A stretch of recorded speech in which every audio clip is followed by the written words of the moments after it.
You're listening to episode 25, Cryptocurrency to Subvert Your Government, of Let's Talk Bitcoin for July 19th, 2013. Hey folks, Adam B. Levine here. Stephanie and I are getting ready to head to New York City to speak at the Inside Bitcoins event at the New Yorker Hotel on July 30th. If you'd like to join us at the event, you can use discount code LTB for a listener-only exclusive 20% discount on your tickets. Even though we'll be away from our studios, the shows will still release on the normal schedule. To facilitate that, today's episode of Let's Talk Bitcoin is a talk on how activists could use cryptocurrencies to subvert their governments. I found this talk very interesting and think you might too. This recording comes to us by Red Pill Recordings, friends of the show who travel to events, record, and post them for free on YouTube. If you'd like to support their work, visit letstalkbitcoin.com. This episode's tip jar connects straight to them. Enjoy Bitcoin, subvert your government, and send all comments and complaints to Adam at letstalkbitcoin.com. My name is Eric Voorhees. When we did a talk last year at PorcFest about Bitcoin. And last year it was a little bit more of an introduction to Bitcoin, what it was, how it worked. A lot of people still didn't really understand Bitcoin back then. But I think, as you'll notice just by walking around the campground, it's starting to become somewhat ubiquitous, at least within the Liberty movement, which is very exciting to us. So this year we wanted to focus a little bit more and actually talk about things that were a little bit more subversive. So we decided this year that we would do a talk on how Bitcoin can be used to subvert one's government.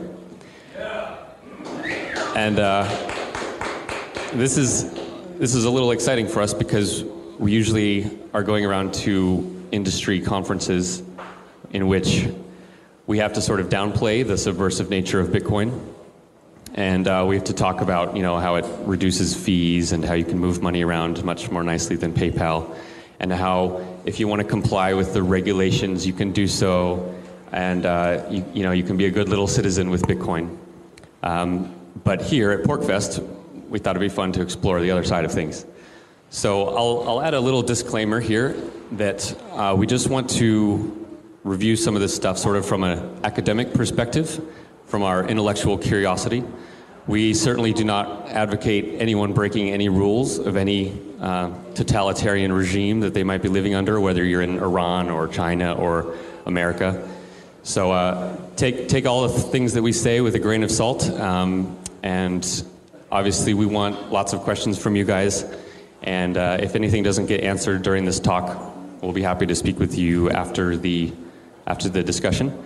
We have two tables that are up in Agora Alley, Coinapult and Satoshi Dice. You'll see those.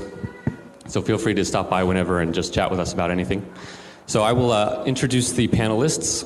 Starting from the end, we have Gabriel Sukenik and also Ira Miller. Gabe and Ira are colleagues of mine.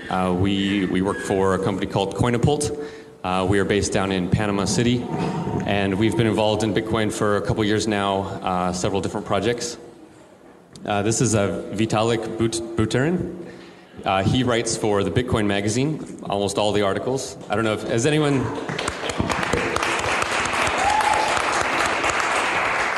When the Bitcoin magazine came out, I thought it was a little gimmicky at first, then I started reading it, and it's actually fantastic commentary, very well written, and we have this guy to thank for it. So I recommend all you guys check out the website and also the print magazine as well. You can find our magazines are on sale here at various different shops or from me. You can find them in lots of Barnes and Nobles around the U.S. And then this is Josh Harvey. Many of you know him. He lives here in Manchester. And he runs a Bitcoin company called Lamasu, and they have built the Bitcoin ATM, which you guys, some of you may have seen here. Very cool piece of technology. It's at Revolution Coffee. At Revolution Coffee, come by and stop by.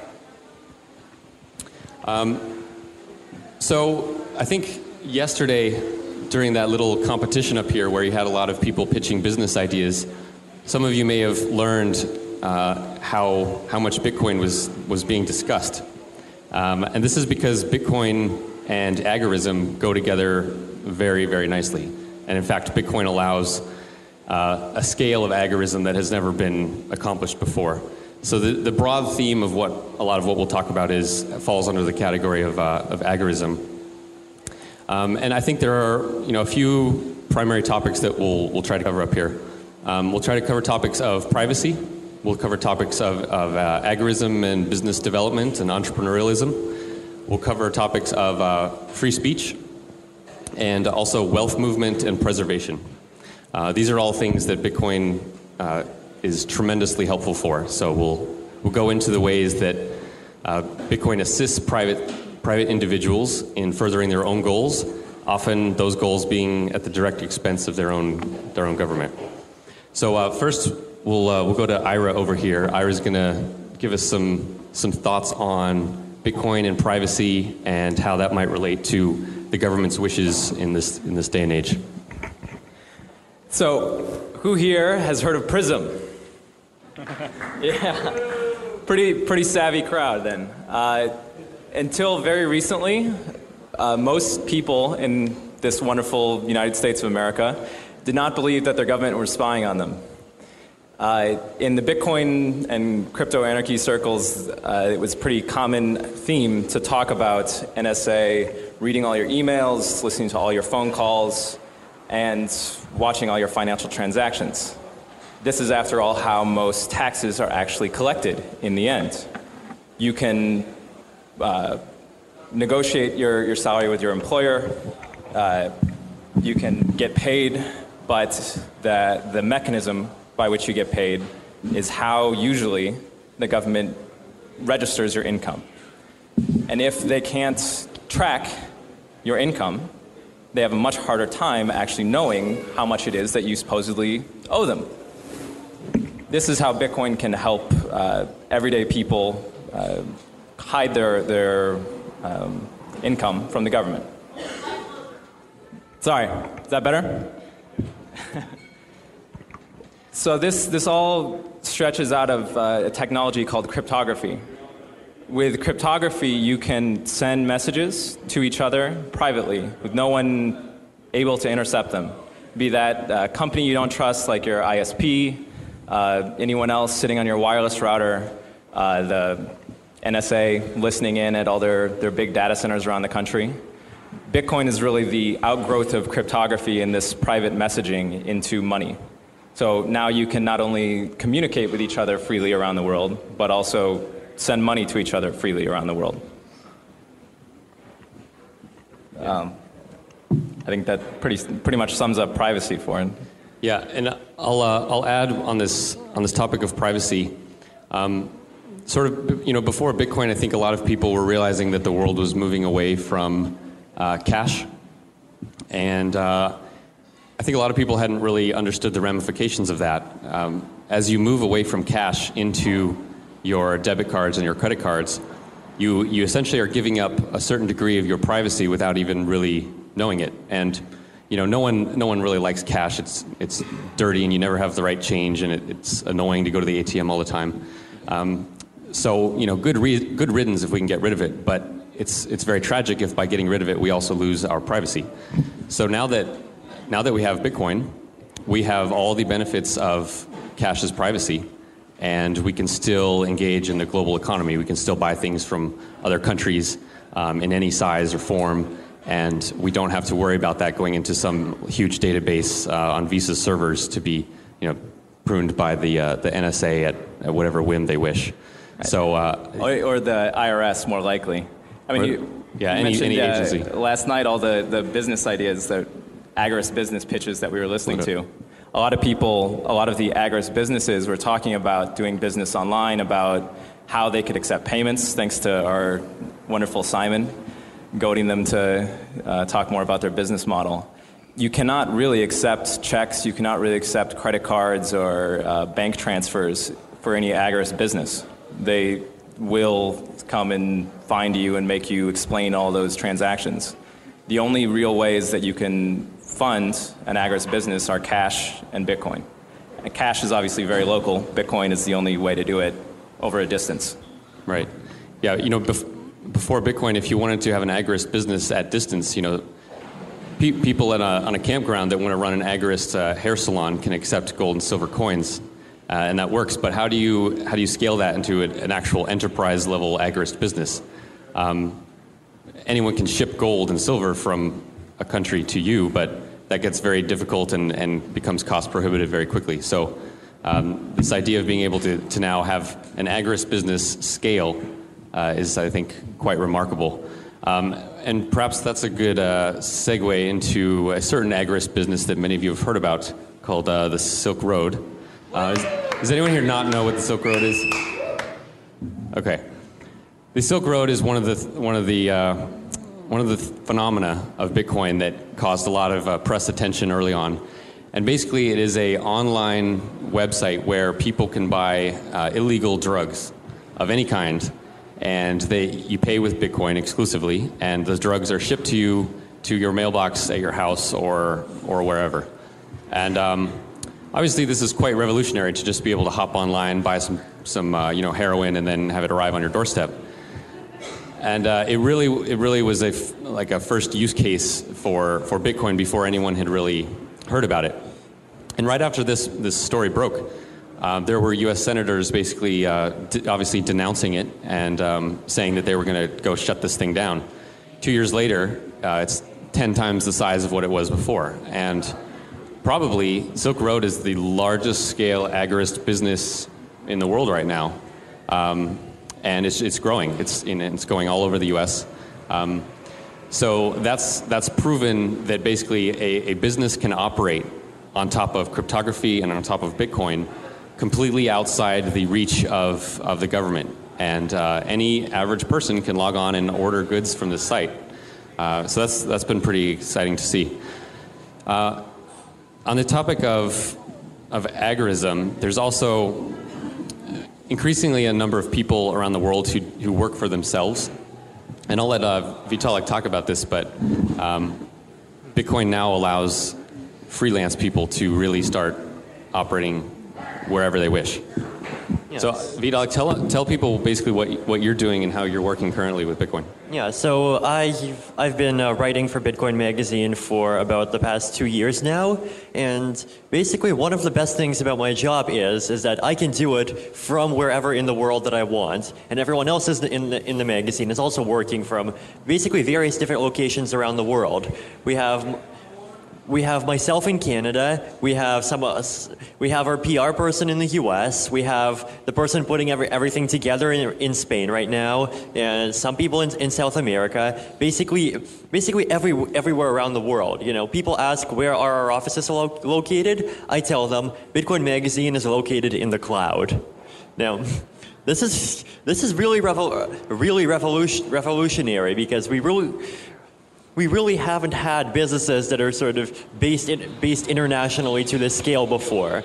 Now, multinational corporations have been able to do these kinds of things for about 40 years, and we've already seen the results of that. We see scandals in the media every other month about how Starbucks manages to get away with paying 1.3% tax or whatever, and same with... Good for them, right? Same with Google or Amazon. But the thing is that up until now, these sorts of mechanisms, it's called jurisdictional arbitrage, sort of, where everyone can work in jurisdictions that are favorable to them, and it doesn't really matter where you are because the internet makes the transmission of data and money, and with Bitcoin money, essentially painless and instant. The thing is that before now, we've basically had this inequality where large corporations could afford these mechanisms, whereas the little guys basically stuck paying the bill.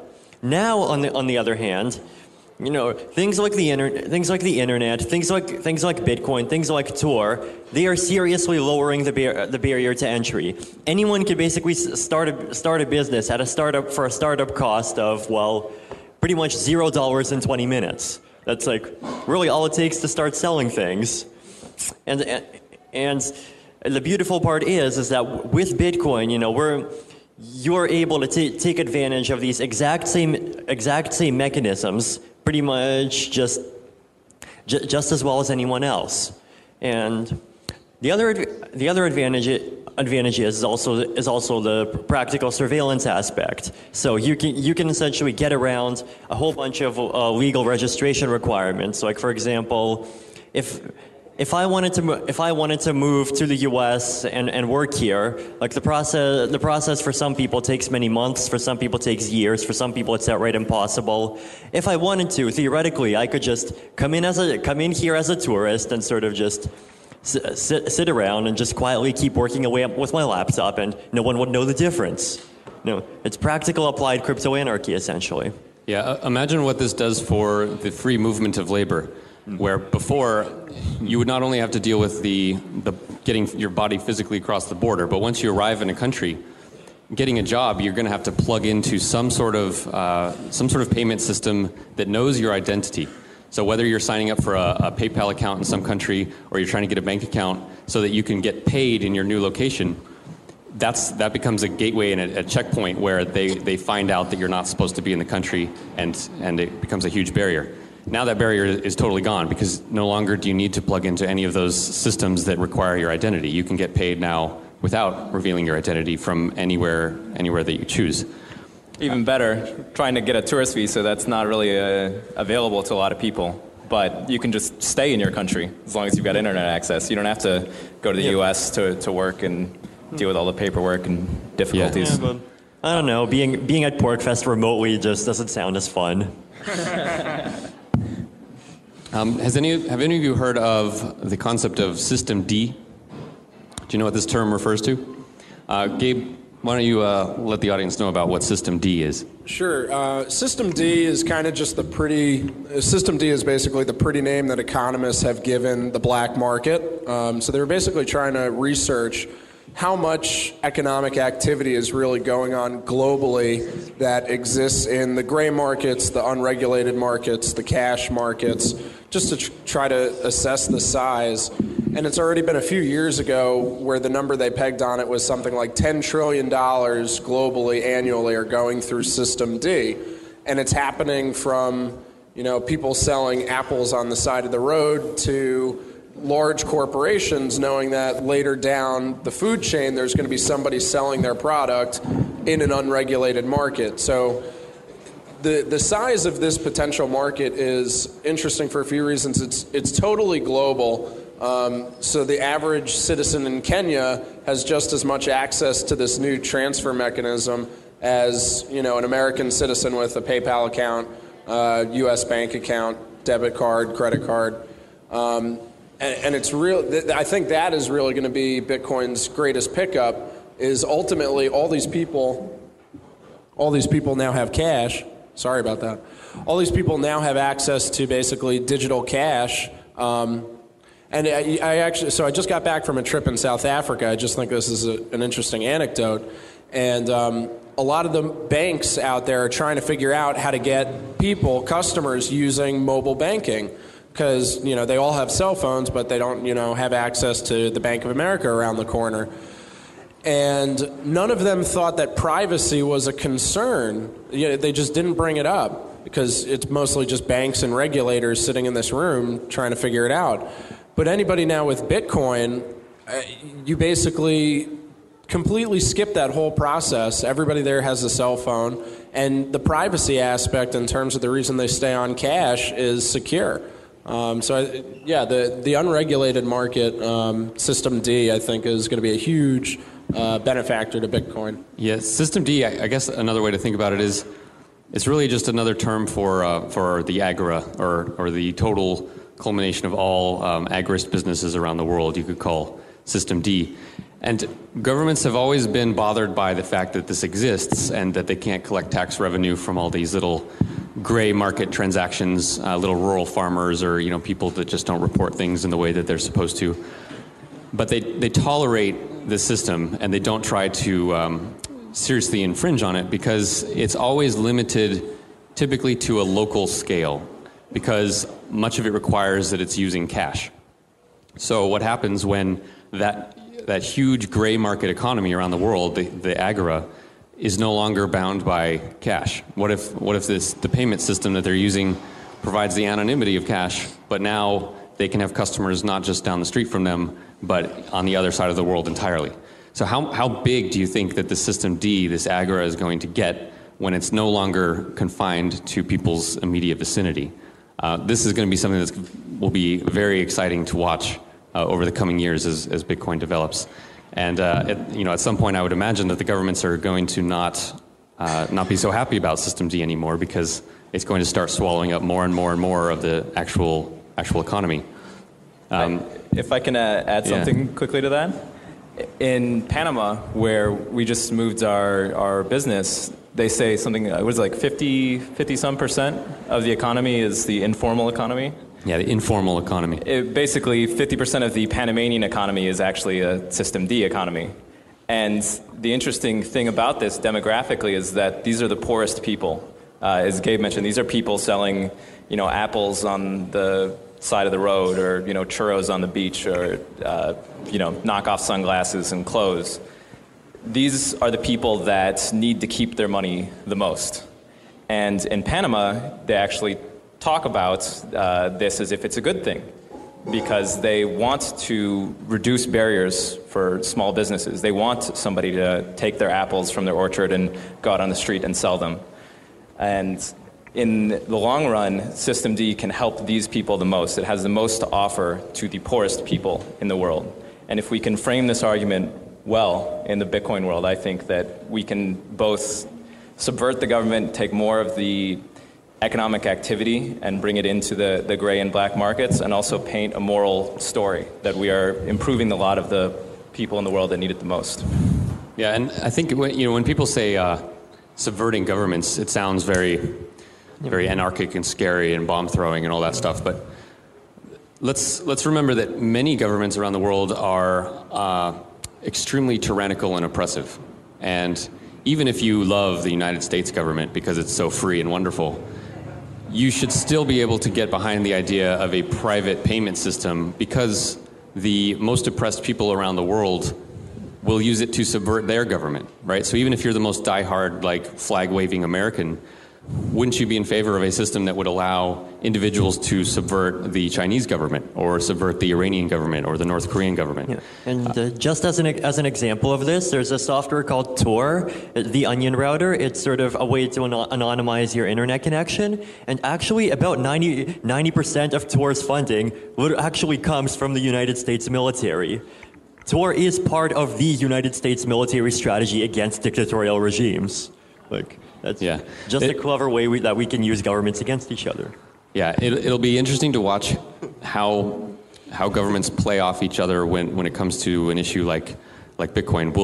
Will the Chinese government be the first ones to seriously outlaw Bitcoin, or will it be the U.S.? And when one of them outlaws it, will the other government take the other position? I guess it'll be a race to see which one is the most tyrannical of all, and the winner might be this government, but we'll give them the benefit of the doubt for now. So let's switch topics a little bit to the topic of wealth movement and preservation. Everyone has some wealth, whether it's small or large, and we don't want it to be seized or taken or wrested from us unfairly. So many of the things that you can do with Bitcoin go in direct violation of governmental rules, but they help you maintain your wealth and to keep it. The obvious matter is, one of taxation.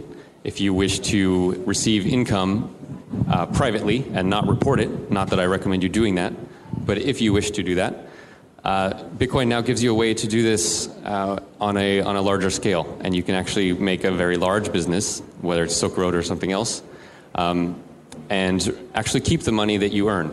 And some people like that just because they're greedy and they want more money, and some people like that because they have a moral stance that they do not want to be funding tyranny around the world. They do not want to be paying taxation toward a government that is going to buy bombs and kill children in Afghanistan, for example. So this allows people with those sorts of moral arguments to actually take the power for themselves and make these kinds of decisions. Also, in the U.S., as much as many of us hate the banking system and feel that the government is oppressive, there are countries where you actually cannot move your money out of the country if you wish to. So countries like Argentina right now or China or Iran.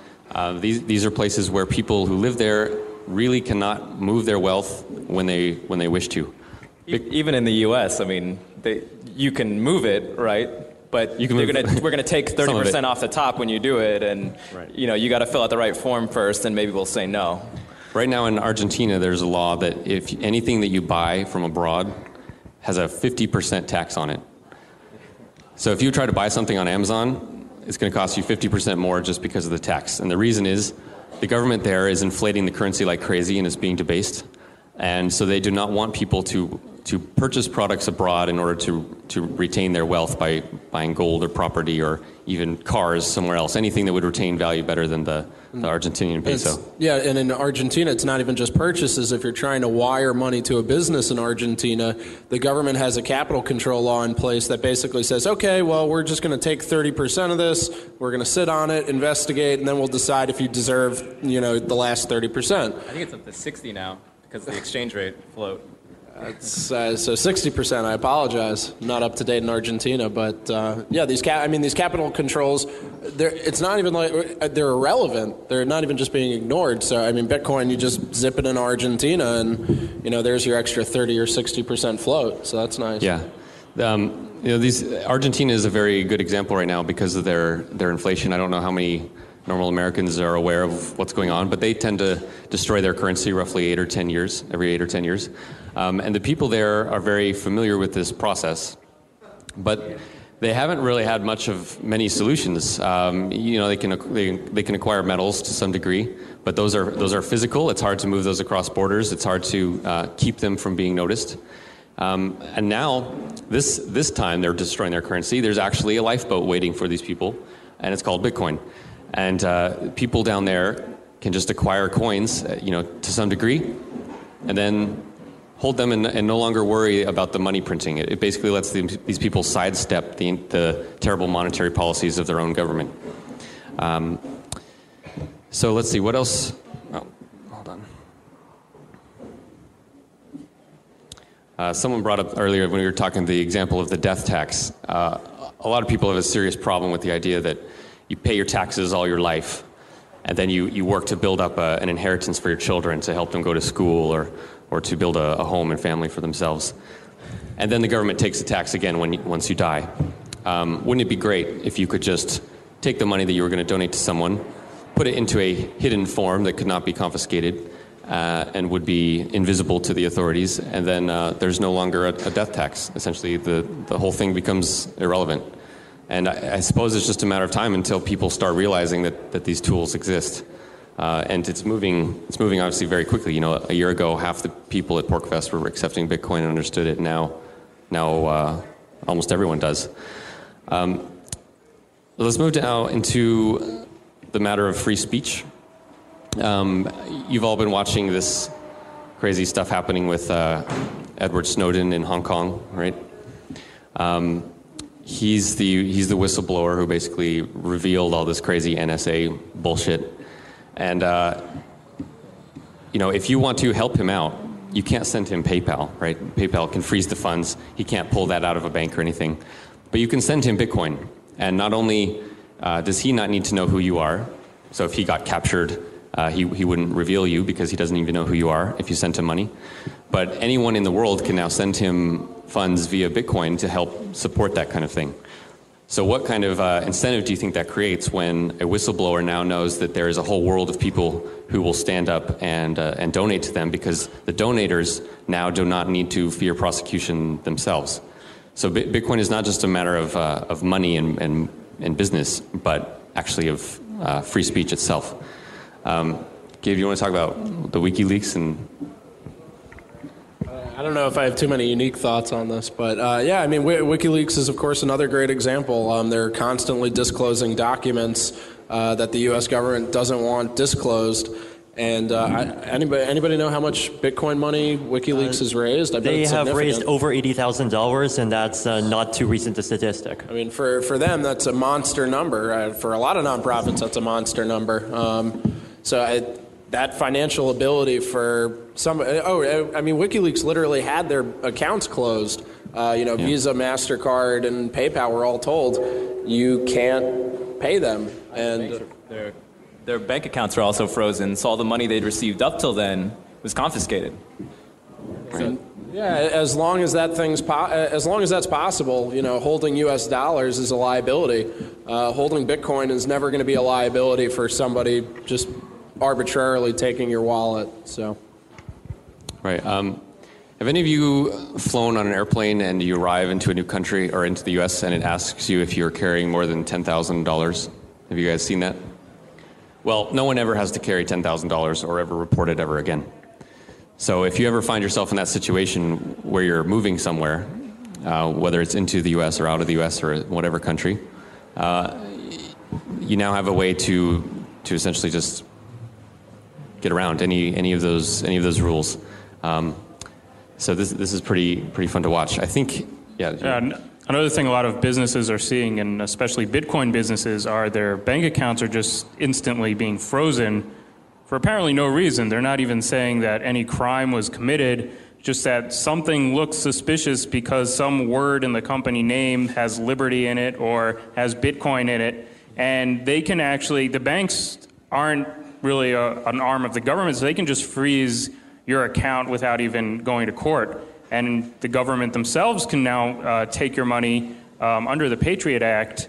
They can seize money if it has anything to do with a whole host of issues such as drugs, money laundering, what they call terrorism, but it could be as simple as just some suspicion that they make up. They don't have to actually prove anything in court. They can just seize your money. Good luck getting it back. So a lot of businesses are actually looking at this and saying, hey, maybe having money in the bank isn't such a safe thing. A lot of companies who are in Cyprus, I don't know how many of you have heard about what happened in Cyprus. Small businesses and large businesses had essentially a majority of their funds just taken away from them from their bank account in Cyprus by the government. They were even talking about taking money away from everyday individuals. In the end, they raised that to anything over about 100,000 euros, I think. So Bitcoin is starting to look very lucrative just as a way to store value without having it seized by banks or governments. Yeah. Also, regarding free speech, so many people in the liberty movement are avid readers, and they have their favorite authors and their favorite websites and blogs where they learn about all this wonderful liberty stuff.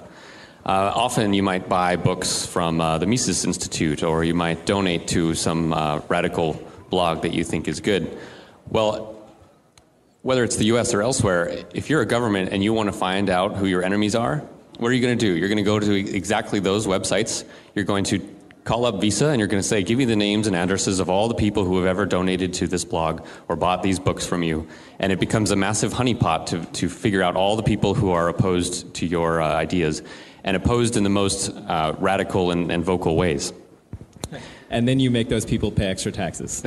Yeah. They actually don't have to call up Visa and MasterCard because the NSA has reported, or it has been shown that they have all of the records themselves. They just have to do a query on the database.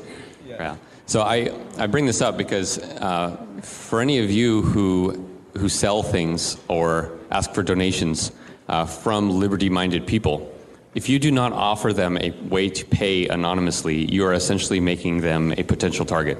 Not even potential. I mean, we know for a fact that these transactions are being watched. When you visit these sites, that was logged. That is now stored in government servers. We know forever. We know that they coordinate between branches, that this information is going to go to the IRS, to DHS, to all the different branches of government that have any interest in the information. Right. And it doesn't have to be something that the government is doing now, right? Even we have this wonderful Obama administration that respects everyone's privacy and rights, right? What if, let's say in the future, the government isn't so careful and wants to target people? You think that they don't have the records from several years ago of the book that you bought, and you think that they're going to care that back then that would have been a violation of privacy? What you do online is there forever. And everyone needs to understand this. And most of the stuff that you do online doesn't matter when you're posting updates on Facebook, whatever. If you're buying things that could put you at risk legally, just under matters of free speech and for political dissent, you have to understand that you you're doing yourself a terrible disservice if you're leaving an identity every time that you do that. So if you offer these things for people, accept Bitcoin so that you give them the option of doing it. And if you're buying things that are contentious, use Bitcoin so that the record does not exist anymore. I just want to caution that Bitcoin isn't really 100% anonymous. So the same NSA that can go and look at your Visa card records, they do have public access to the Bitcoin blockchain. They can see all the transactions happening. What they don't know is who those addresses belong to. However, there is analysis they can do, especially if they do have records. If somebody bought the Bitcoins from an exchange, they might have the records from that exchange. There are ways of looking into this. So there are different services out there. There are projects that are being worked on. More directly, they don't have to trace the money if they trace your IP address. Yeah. So, and this is the sort of stuff that they've clearly said that they do, right? Right. So Tor browsing and there cryptography. There are all kinds of. You can't just use Bitcoin and expect that it's going to be 100% anonymous. Yeah. There are steps that you have to take. It's important to understand that Bitcoin is not automatically perfectly anonymous. But what it does is it enables you to be anonymous if you wish to.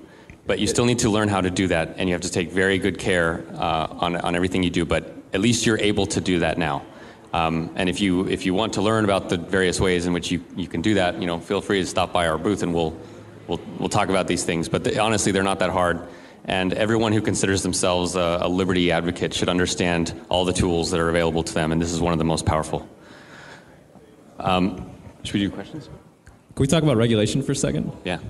So someone asked me earlier today, what about PayPal? What is PayPal doing about Bitcoin? Are they fighting it? Are they thinking about joining you guys? It's an interesting question, particularly from a regulatory perspective, because one of the things that PayPal does is they block out countries. And they're legally required, because of sanctions from the U.S. government, to, for instance, block payments to Belarus and Iran, right? These blocks, these laws that financial companies have to comply with are literally impossible to enforce with Bitcoin. So if PayPal all of a sudden decided that they were going to act as a Bitcoin wallet, they would have to find some way to get around the legal requirement that they have to enforce these sanctions. Because the users couldn't, I'm a user of the PayPal wallet, I want to send money to address XYZ. They don't know that address XYZ belongs to someone from Belarus. And they literally cannot enforce the sanction anymore. And this technology, this kind of anonymity that's layered into the technology, really makes a lot of regulations just silly. It's not so much that companies are going to have the choice whether or not they're going to enforce them on their customers. It's pretty much impossible. Yeah. So let's start with some questions. And actually, are there any microphones in the audience? There's one here. Okay.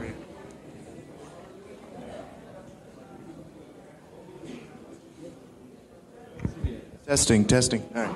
So, could you talk for the lesser geeks, non-geeks, about the exact steps you would go through personally in setting up your computer to anonymize your IP and to turn Bitcoin from pseudo-anonymous to real anonymous, and what your concerns would be during the setup process, what you'd be careful about specifically, your best practices?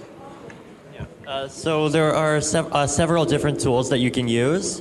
The first tool that we already sort of talked about is called Tor. Basically, that Tor handles your internet connections, and in fact, just recently, I believe, the most popular Bitcoin client got a patch that lets it work with Tor, and I'm sure some others do too. But then the second and more critical part is called a mixing service. Basically, what mixing services are is they're services where you put in a certain number of Bitcoins, and then you give them one of your other addresses that you've never used before, and then within a few hours or so, and in a few chunks, that's the service basically spits the same amount of Bitcoins back out again. So the reason why you'd want to use that is because, looking from an outside point of view, there's no obvious link between the Bitcoins that go in and the Bitcoins that go out.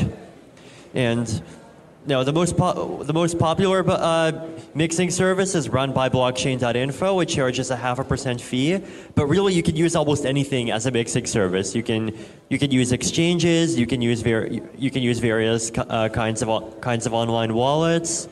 And basically, if you sort of chain many of them together, then really there's no single person in the world that will be able to figure out the trail between the Bitcoins that you received and where you're trying to spend them. I'd like to add 2 more tools to that. I think that's a very good start, but anytime you're trying to do a transaction online, be it person to person or maybe at a business like Silk Road, you're going to have to use encryption. So you need PGP set up. PGP stands for pretty good privacy. And what this allows you to do is get a number called a public key from the person that you wish to communicate with. Say, send them your address or negotiate the terms of a transaction. You get their public key, and you can encrypt the message so that only they can read it. So even if it's intercepted in the middle, it won't. No one else can understand. It's just gibberish. Last. Even if you're using all these tools, but you're using them from a compromised system, it doesn't matter. And Windows is basically one big invitation for everybody to look at everything you do. It's full of spyware. It's basically impossible to use a Windows machine securely for long.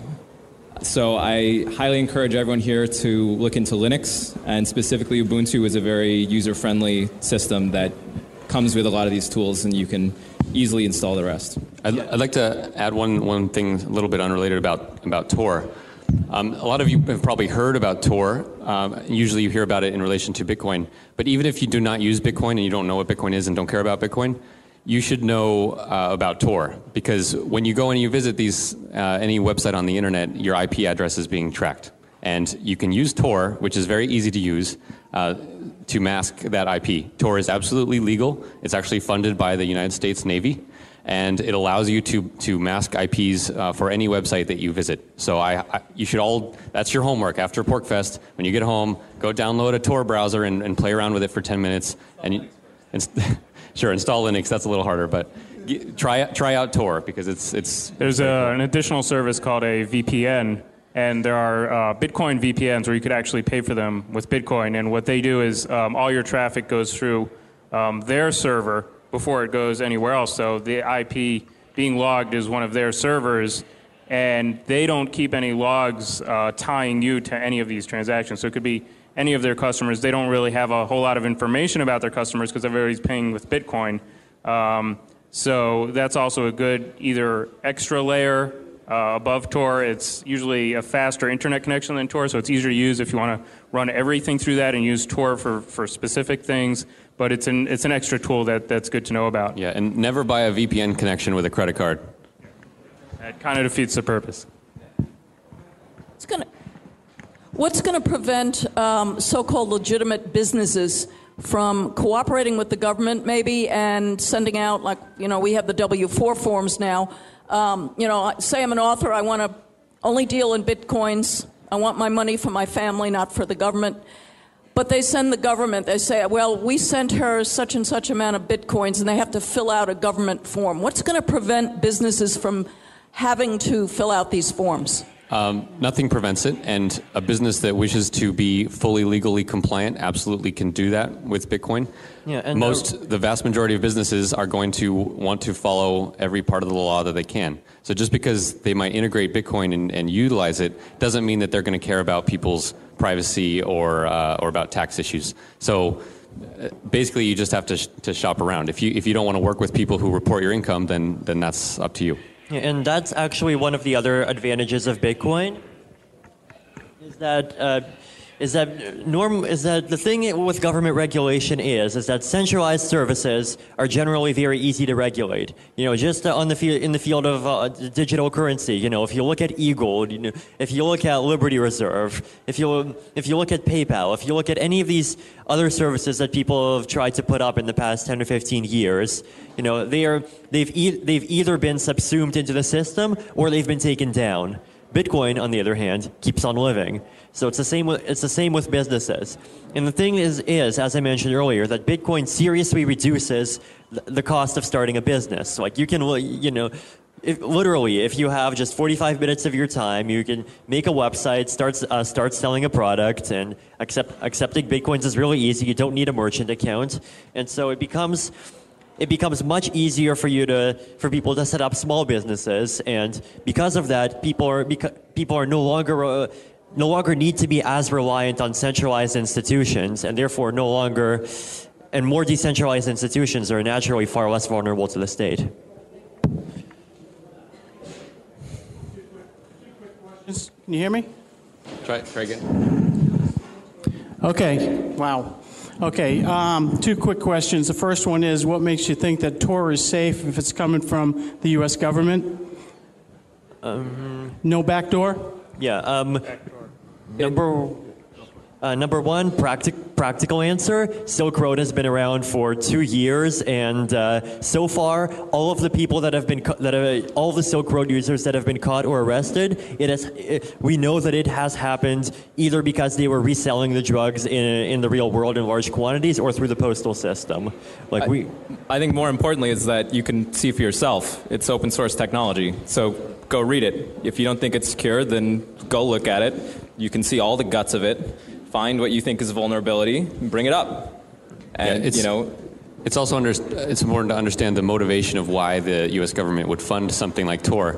Probably the main reason is the U.S. government does not want people that work for it to be revealed when they are working in foreign hostile countries. So they are funding it as a way for people who are trying to help the U.S. government in foreign countries mask that they are there. So whether this is a news correspondent in North Korea or someone trying to funnel weapons into Syria, the U.S. government needs a way for people anywhere to instantly hop on a computer and anonymize themselves. So there is a reason for the government to fund it, and obviously for them it's a double-edged sword. Okay, and the second question that I had was, wasn't there a problem a couple of weeks ago with Bitcoin and the stability of the shares? And the what? The stability of the shares. Wasn't there like a crash of Bitcoin? The shares? Which shares? I think he means the price. Oh, yeah, the price is crazy, man. The price will go all over the place. Bitcoin is honey badger, and it does what it wants. On the topic of the price, this catches a lot of people up because they're worried that if they buy a bunch of Bitcoins, the price will fall. And absolutely that can happen, and any money that you have in Bitcoin should not be money that you absolutely need because the price is volatile. But what's important is that volatility has been falling over time since Bitcoin was created. It is, every quarter it gets more stable than the one before. And it's just a natural market process of a brand new technology trying to find its appropriate price. It's also gone up a lot more than it's gone down. I mean, let's not forget this recent fall from 260 to 100 came immediately after the rise from 13 to 260 in 6 months. Yeah, so, last year at PorcFest, Bitcoin was $6. Yeah. 1 year ago. Yeah, today it's about $110. 110. Actually, this is very interesting. The value of all the Bitcoins moving around in the world in existence is roughly like $1.2 billion or something.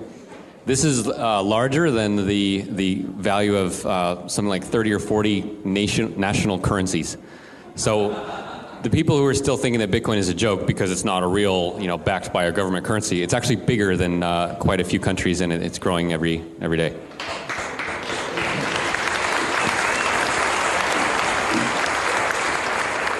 So piggyback on the anonymizing your Bitcoin stash. Could you also buy Litecoin and then turn around and buy Bitcoin right back again with new addresses? Would that clean it all completely? If you do it through a Tor? That's basically a special case of using an exchange as a mixing service. Certainly you can do that. And that would clean it right up? Not necessarily, because the Litecoin transactions have the same sort of record. So whoever you did that exchange with, their records now become the key to whether or not that's anonymous. But I think the idea is that the Bitcoin transaction to the Litecoin transaction are unlinkable. So in that regard, there's sort of except by the people involved. Right. Exactly. If you want, well, that's how any mixing service, except for some of the really recent ones, work. Like the really recent mixing services that aren't even out yet, they're just hypothetical mathematical constructions, can work without anyone knowing what's going on at all.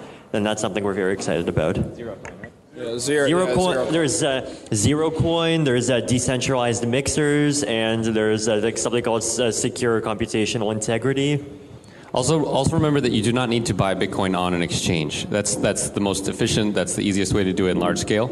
But websites like localbitcoins.com help people link up with others in their area, and you can actually buy and sell Bitcoin with people. That's not logged in any exchange server, so that helps bring anonymity to it. But always remember that anonymity is never you can never achieve perfect anonymity. It's a gradient. It's like security. You can always get better and better, but don't ever assume that you're perfectly secure. I wanted to add that some of the most talented mathematicians in the world at places like Johns Hopkins and MIT are now actually working on Bitcoin anonymity and how to make money laundering 100% efficient. They're just working on math problems, but that's the application they're finding, so they're excited about it. They're doing what we're doing. We're just exploring this stuff for intellectual curiosity. So I've gone over the technology probably tens of times. Each time I feel like I get a better grasp of it because there's a lot of moving parts. And the one thing that I'm still the most curious about is the so-called 51% attack. So I feel like I have a slight grasp. If you guys want to talk about that, that'd be great. But I understand the sort of counter argument is that it takes a hell of a lot of resources and a lot of coordination. Coordination, maybe the government's not so good at, but aren't they good at resources? At the Bitcoin conference, this was actually a hot topic. A hacker named Dan Kaminsky had a lot of interesting things to say about it, and he was particularly concerned that a government might choose to do this, to attack the Bitcoin network. And while it does currently take a massive computing effort to reach this 51%, what's the network at now, like 60, 80 terahashes? Let's cover what the 51% attack is. So you've heard about Bitcoin mining. Bitcoin mining is essentially the process of auditing and securing the transactions that are going on.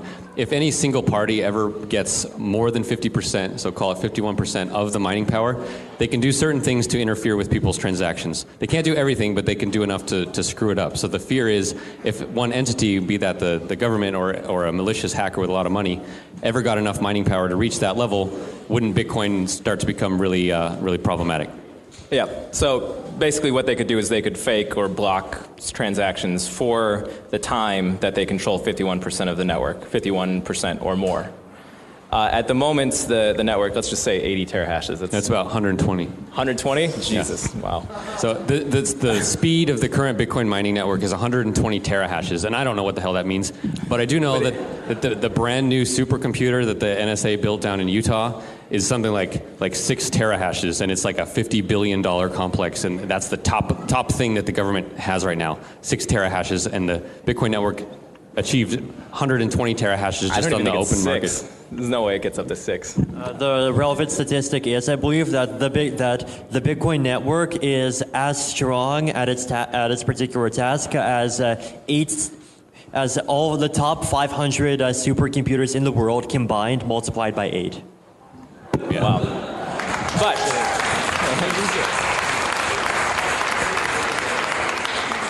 But there are some problems. So particularly, we got all this computing power put together, right? Presumably, if somebody cared enough, they could duplicate that effort. For instance, most of the computing power in the Bitcoin network right now is done by very, very specialized machines manufactured in China. The factories that pump out these chips and these ASIC miners can easily just ramp up production and start selling to, say, the Chinese government. right? And the Chinese government easily has enough money to outspend the current Bitcoin community if they chose to do this. Now, why would they do this? And would it actually work? It might work against the current blockchain, against Bitcoin 1.0, but would it actually stop cryptocurrency? Would it actually stop System D? I think the answer to that is clearly no. If they made a million ASIC miners and spent, I don't know how much it would cost, hundreds of millions of dollars, trying to do this attack against Bitcoin specifically, we'd all switch the algorithm minorly, make all of their investment useless, switch over to Bitcoin 1.01, and the attack would fail. They'd have to start all over again. Yeah, we can do this as many times as necessary. It comes down to can the government move faster than the free market? And this is the experiment, and we'll see what happens. This feels very tortoise and the hairy, but... I've spent the past few years in Austin, Texas, talking to local businesses about accepting silver and barter as a medium of exchange. We've managed to find a few dozen businesses that are willing to do so. I was wondering if y'all could give any advice on talking points I could utilize in order to demystify Bitcoin to encourage local businesses in Central Texas to accept Bitcoin as a medium of exchange. So this is probably where we are sort of the more tamer version of Bitcoin advocacy comes in. Bitcoin has very low fees, 0 to 1%, depending on what services you use. It's potentially easier to use. From personal experience, not quite yet, but it's getting there, especially if you have a good. Yeah, easier than silver. So if you're fine with silver, you're fine with Bitcoin. But it's potentially getting there, especially if you have a good internet connection. If you're an online business with Bitcoin, you automatically accept customers from 194 countries around the world. The only exception being North Korea. So that because they have no internet. So yeah, so that's those are basically the main. Oh, and there's also no chargebacks, which means that customers can't reverse transactions after they make them. And for internet businesses in some industries, it's also very important. Yeah, I think for the average business, you're trying to get a bar down the street or a food shop, you like their burger to take Bitcoin. It's important to think of Bitcoin as two different things. One is the currency that we all know and love, and then two is the payment system, which for your average coffee shop or your average business, it's just for them it's just a transaction. So you basically say, listen, I want to pay you with Bitcoin. Don't worry about what a Bitcoin is, but the cost is much lower, and there's all these companies. There's Coinapult, there's BitPay, there's a lot of other payment processors, so that they don't even see a Bitcoin. All they see is dollars in their bank account, just like a debit card transaction. Yeah. So if you could basically ignore the currency, focus on the payment system, I think for mainstream adoption, that's really the way to go. Right on. And also, to be honest, the average brick and mortar store is not necessarily going to care about Bitcoin just yet. The people who are probably accepting gold and silver as payment probably have an ideological reason to, because in terms of pure money efficiency, it's not always super convenient. Bitcoin will be roughly the same. So any company that has that sort of ideological reason for accepting alternative currencies should be very interested in Bitcoin. But if they don't have that ideological bent, I wouldn't say it's good to spend time on them. Bitcoin will find the places where it makes the most sense on its own. I just want to add a couple other points. The first one is that Bitcoin is really hot in the press right now. So I personally have reporters ask me all the time, hey, send me to some places that are taking Bitcoin. They really want to see actual brick and mortar interesting places that are taking Bitcoin. So it's a chance for places that start accepting Bitcoin to actually get in the national press, the local press. That's a big talking point. And the other thing is they could potentially get their money faster. If they're using Visa and MasterCard, sometimes it takes a few days for them to even get their funds. If they're taking Bitcoin, they'll get it instantly. If they're using something like BitPay, they might get it within a day. So that could be another advantage for them. All right, so we're out of time. We'll do one question real quickly. Thanks. Yeah, I'm 72 years old, and so forgive me if my memory's a bit faulty, but I thought I saw a few days ago a notice about some Bitcoin assets being seized by the Fed. Is that reporting true? And if so, what does it mean about the ability of the Fed to influence what you're doing? Bitcoins themselves cannot be seized unless you reveal certain secret information to them. What you may be referring to is a bank account which got seized that was owned by a Bitcoin company. And you don't need to convince us that bank accounts are crappy. So bank accounts will always be vulnerable. Anyone who cares about not having wealth confiscated, the only way to do that is with privately held bullion or with Bitcoin. All right, thank you guys.